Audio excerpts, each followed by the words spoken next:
ऐ बेवफा तू कहाँ चला रे, तेरे सिवा कोई नहीं, तू मेरी धड़कन, तू ही दीवाना, आएगा पल एक तेरे जमाना। तो आज विशेषकर मैं बताने वाला हूं कि 14/3/2025 यानी मार्च में ये BR अंबेडकर प्रतियोगिता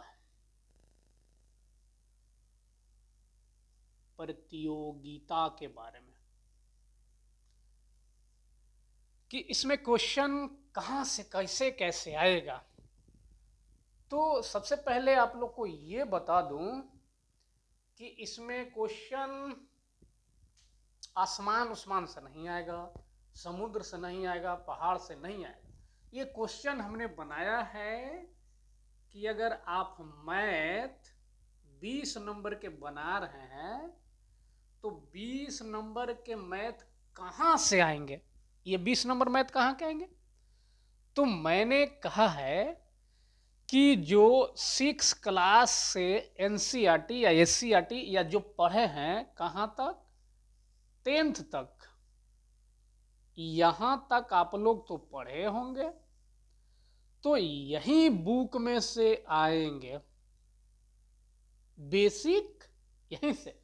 अब अंक के तो उल्टा पुल्टा हो सकता, लेकिन मैथ यहीं से आएगा। तो आप लोग मैथ के रिवाइज कर लीजिएगा 6 से लेकर 10th तक ले, क्योंकि यहीं से देंगे, कुछ क्वेश्चन में से दे देंगे, कुछ अंक को इधर उधर कर देंगे, कुछ उदाहरण दे देंगे। तो मैथ यहीं से, जैसे कुछ खास खास चैप्टर है, जैसे खास चैप्टर का मतलब कौन चीज, साधारण ब्याज, चक्रवृद्धि ब्याज, प्रतिशत, लाभ हानि, अनुपात, समानुपात, ये सब चीज है।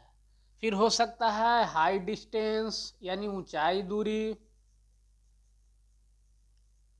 ऊंचाई दूरी भी से पूछ सकते हैं, समीकरण भी से पूछ सकते हैं, यानी 6 से लेकर के 10वां से अंदर ही रहेगा, ऊपर नहीं जाएगा मैथ। तो ये हो गया मैथ का चैप्टर। अब थोड़ा सा देख लेते हैं करेंट अफेयर, यानी हाल ही का करेंट अफेयर। इसमें बहुत लोगों का मानना था कि करेंट अफेयर कहाँ कहाँ से पूछा जाएगा, तो हम बता देते हैं कि करेंट अफेयर में क्या होगा कि लेखक के नामों के बारे में, किस बुक का किस, और उसके बाद में राज्यों के राज्यपाल, हाल ही में देश के राष्ट्रपति या प्रधानमंत्री के बारे में, या खेल या राष्ट्रीय खेल हो या बिहार का खेल हो, ये खेल के बारे में भी करेंट में पूछ सकते हैं। और उसके बाद है बजट। बजट में देखा जाए तो बिहार बजट और केंद्रीय बजट ये भी डाल सकते हैं, या पिछले वाला या ये वाला डाल सकते हैं। तो ये करेंट में होगा, और कुछ कुछ होगा महत्वपूर्ण चीज है जो होगा। तो करेंट के लिए और मैथ के लिए कोई टेंशन वाला तो बात नहीं, यहीं से होगा। अब साइंस के या जीके के बात हो रहा है, यानी साइंस या जीके के, यानी जीके में हिस्ट्री हो गया, पॉलिटी हो गया, जियोग्राफी हो गया। तो साइंस में भी 6 से लेकर के 10th तक, इससे बाहर एक को नहीं डालेंगे। 6 से लेकर 10th तक साइंस आप लोग पढ़े होंगे, वही में से आएगा। जीके 6 से लेकर 10th एनसीईआरटी वही से आएगा। हिस्ट्री, जियोग्राफी, पॉलिटी, इकोनॉमिक्स यहीं से आएगा, इससे बाहर कुछ ना आएगा। तो इतना तो कंप्लीट हो गया कि मैथ में, साइंस में, जीके में, करेंट में। अब एगो लास्ट बच गया कौन चीज, इसको कहा जाता है रीजनिंग। रीजनिंग, तो रीजनिंग में कहां से आएगा, तो रीजनिंग में आएगा आपको ABCD में से, यानी अल्फाबेटिकल में से, यानी जिसको कोडिंग डिकोडिंग कहते हैं। फिर बहुत सारे दिनांक निकालने के लिए होता है, यानी इसमें बहुत सारे चैप्टर है। तो ये थोड़ा सा होगा, कोई बात नहीं। अरे ये कमजोर है ना 10 नंबर के, तो 20 नंबर ये होगा, 30 नंबर 60, यानी जिसका ये कंप्लीट है तो फिर आराम से ये निकाल सकता है। तो मैं चाहूंगा कि सभी लोग इससे क्या करें, समझे और अभी से लग जाए, ताकि 14 तारीख के होने वाले परीक्षा में आराम से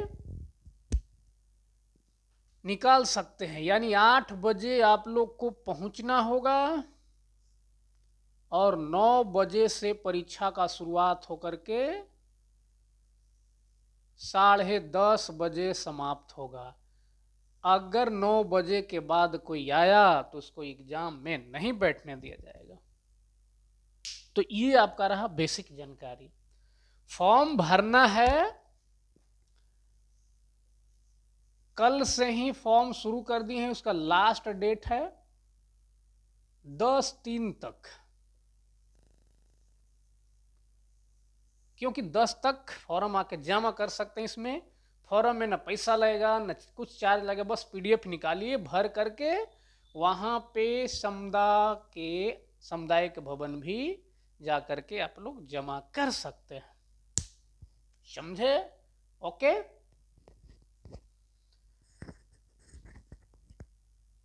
जहर जिंदगी में पी लेंगे हम, तेरे बिना अब जी लेंगे हम, तुझसे जुदाई